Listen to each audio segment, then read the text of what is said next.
mendapat bocoran ya informasi dari dalam diri barangkali. Oh mau ada ini loh, terus jenengan sampai khawatir gitu kan. Itu apa itu? Contohnya apa itu Pak Web? Laringi perso kejadiannya. Ada nggak? Ada yang salah satu contohnya yang mencekam gitu ya, Gini. yang pernah mencekam spiritual saya itu.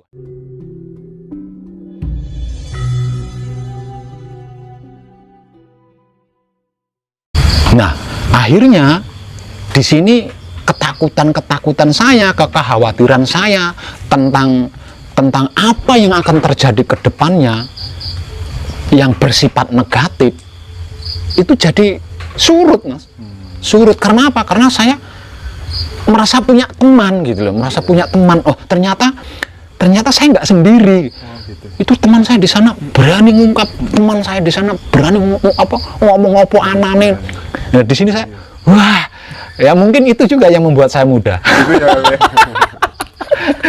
Jadi nggak kerdil gitu, nggak kerdil.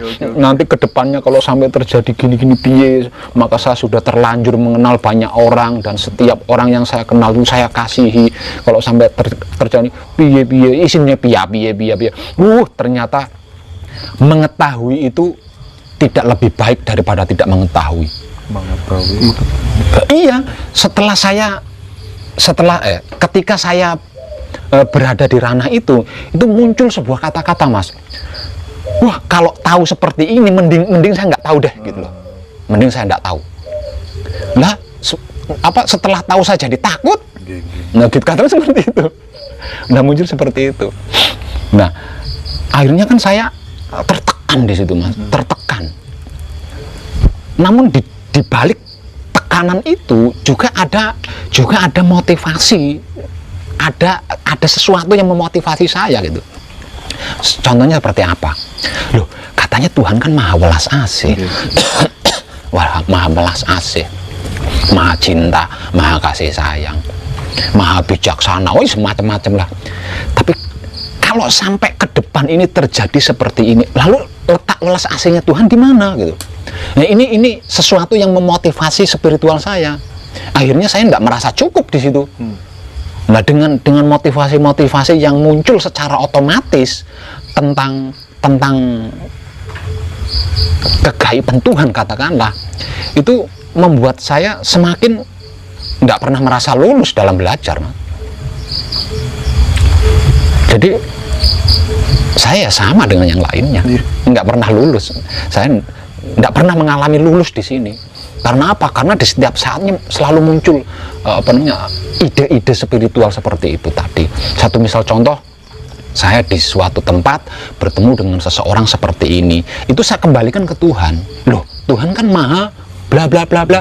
Kenapa orang itu bla bla bla bla? Nah, ini saya kaji. Oh, ternyata maksud Tuhan seperti ini. Iya. Bicara tentang keajaiban Tuhan, pernah nggak sih mendapat bocoran ya informasi dari dalam diri barangkali? Oh mau ada ini loh, terus jenengan sampai khawatir gitu kan? Itu apa itu? Contohnya apa itu Pak Web?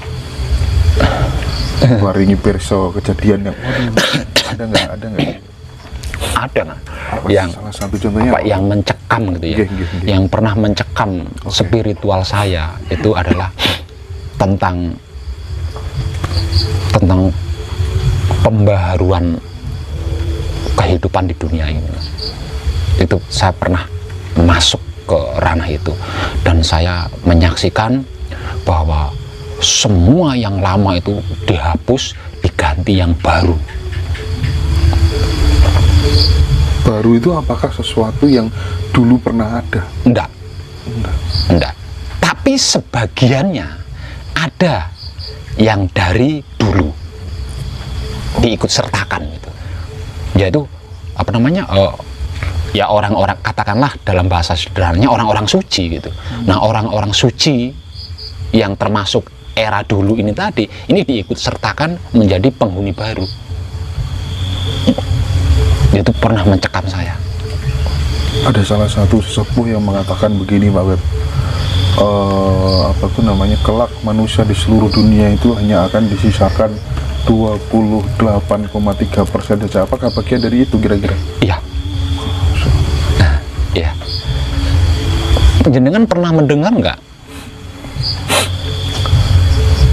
kisah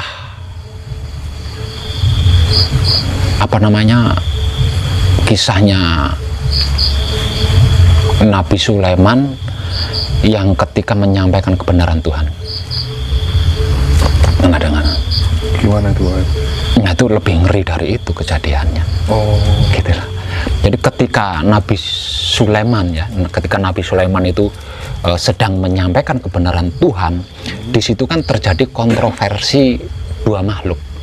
Yang mengerikan kan ini, kontroversi dua makhluk, yaitu makhluk manusia dengan makhluk jin. iya. Ya, jadi jin ini merasa ketakutan kalau seluruh manusia itu benar, katakanlah, kalau seluruh manusia itu baik. Nah, akhirnya si jin ini kan memasuki tubuh-tubuh pengikutnya Nabi Sulaiman, tidak peduli dia siapa, bahkan sampai ke keluarganya gitu, dimasuki oleh oleh bangsa jin ini tadi. Nah, karena tubuhnya itu digerakkan oleh bangsa jin ini kan, jadi tidak mengenal kamu siapa, saya siapa, saling bunuh. Artinya keluarga dengan keluarga saling bunuh. Nah, itu lebih mengerikan dari sejarah Nabi Sulaiman. Tanda-tandanya sudah terlihat belum, Pak Beb? Sudah terjadi. Tapi bisa diantisipasi nggak sih, Pak Beb, kayak gitu? Sebenarnya bisa. Kalau jumlah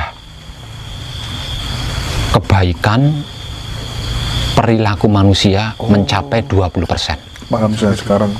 Jadi ternyata kejadian itu terjadi bermuncul dari keserakahan dan sifat buruk dari manusianya itu sendiri, Pak. Ya Allah, iya.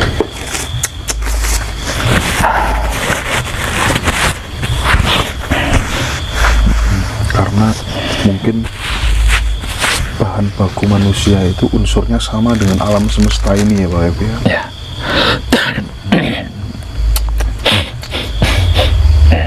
Oke, Pak. Yang menjadi alasan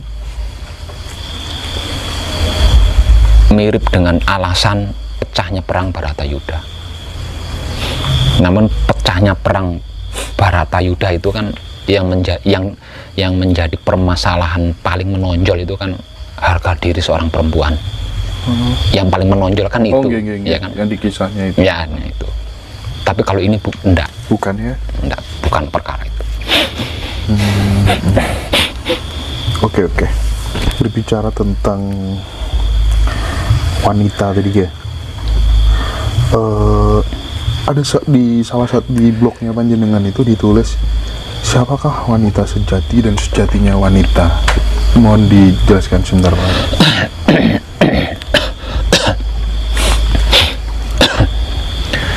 Wanita sejatinya wanita itu sebenarnya berada di atas kaum lelaki.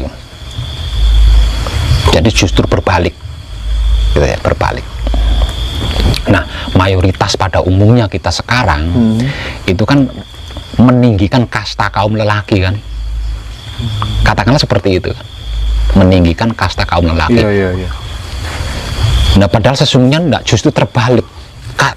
Kalau dimasukkan ke dalam kasta, justru kasta kaum wanita ini lebih tinggi daripada lelaki.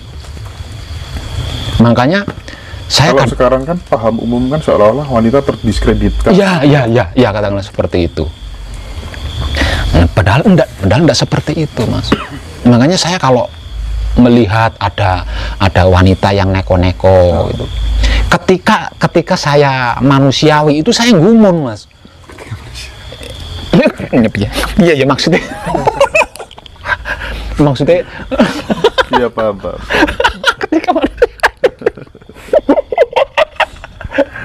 Ketika kemomoran, Mas. Ketika image-nya muncul.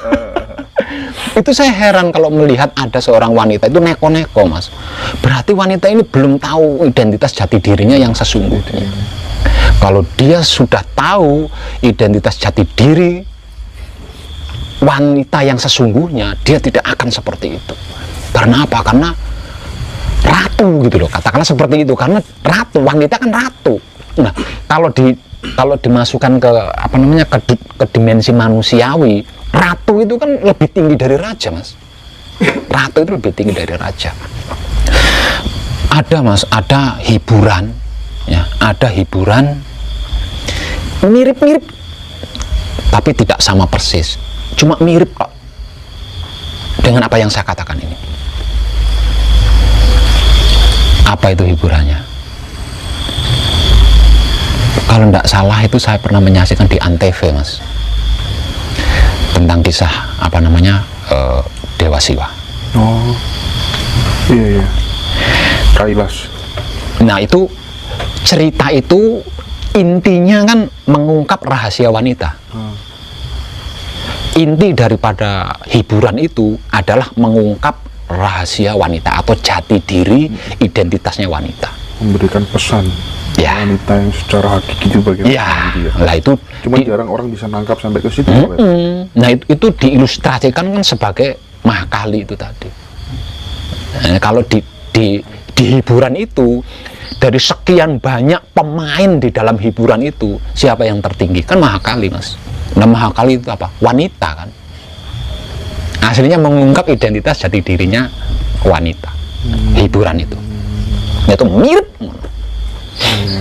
Coba kita renungkan, andai setiap wanita mengetahui itu. Orang apa-apaan wong lanang, Mas. Mahadewa kurang opo kayak kan? Kalau di dalam sejarah Mahadewa kurang opo. Lah jebule Mahadewa itu bagian dari ilmunya Mahakali kan? Nah, artinya orang apa-apa nih. Mudah-mudahan ini disaksikan banyak wanita-wanita. Ah, itu dia. Iya.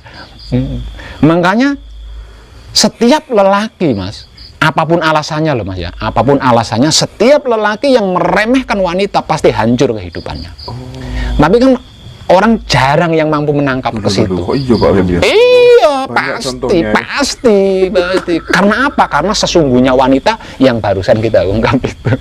Ini tidak peduli itu wanitanya yang kejam atau wanitanya jahat loh, tidak peduli loh, Mas. Tidak peduli. Hukum alam kan elekin ngono, Mas. Orang peduli gitu. Makanya hati-hati menghadapi alam. Alam itu tidak peduli pokoknya. Hati-hati sama wanita. Nah, hati-hati. Kalau bahasa saya kan alam. Oke, ini menarik. Kan dulu ayahanda ibundanya kan pernah berada di atas ya, titik-titik puncak lah bahasanya, kesuksesan begitu, terus kemudian menjadi berada di titik terendah begitu. Dan saya kira banyak teman-teman kita juga mengalami hal yang serupa, banyak juga Pak Web yang kemudian akhirnya frustasi dan lain sebagainya. Cuman andai kata boleh memberikan sudut pandang, menurutku sih supaya kemudian berada di puncak terus gitu ya, tidak gampang jatuh, itu ibarat masuk ke hutan tuh harus punya kompas gitu, harus punya ilmu, berkelimpahan ilmu dulu. Salahnya orang terkadang kan berkelimpahan kemakmuran dulu, ilmunya ditinggal gitu. Nah, yang ingin saya tanyakan, pesan apa yang panjenengan ingin sampaikan kepada teman-teman yang lagi berada di titik terendah? Monggo Pak Web, karena jenengan pernah mengalami.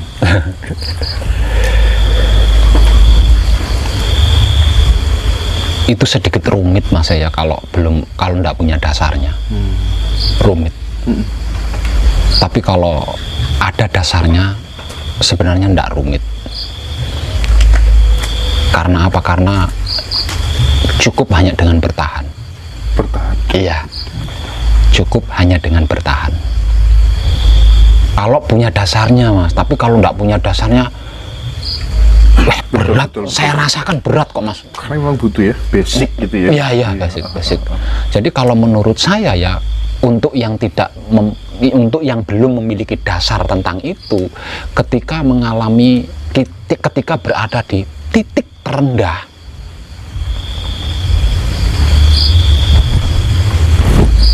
yang penting jangan kehilangan harapan. Bukan gitu, Mas. Maksudnya gimana?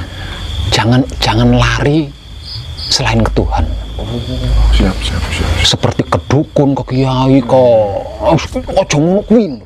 Malah nambah-nambahi perkara. Malah justru semakin terpuruk, semakin kerdil. Karena apa? Karena itu tadi, alam itu nggak peduli mas, nggak peduli orang sedang ada di posisi nol, nggak peduli. Nggak peduli. Iya, kok tidak lari ke Tuhan, tetap dibles-bles nih karo alam. Tapi kalau larinya ke Tuhan, bahasa awam yang paling universal kan Tuhan ya mas. Tapi saya punya bahasa sendiri tentang itu. Gimana? Rahasia dong. Saya punya panggilan kesayangan yang khusus. Tapi dalam bahasa umum yang paling universal kan Kembali Tuhan. ke Romo ya. Nah, kalau tidak kembali ke Tuhan, wis toh mas. Saya ndak bisa memberikan kata-kata. Karena apa? Karena hukum alam itu kejam dan tidak peduli. Tidak peduli kita sedang berada di posisi nol. Kalau kita tidak lari ke Tuhan, pasti tetap dibles-bles nih karo alam. Ya. Iya. Karena apa? Karena kita ya alam ini ya kita ini mas. Nah, kalau kita berusaha berpisah dengan alam, loro mas. Loro. Kan ini kan tubuh kita ini kan jelas mikrokosmos. Iya. Alam semesta ini kan makrokosmos.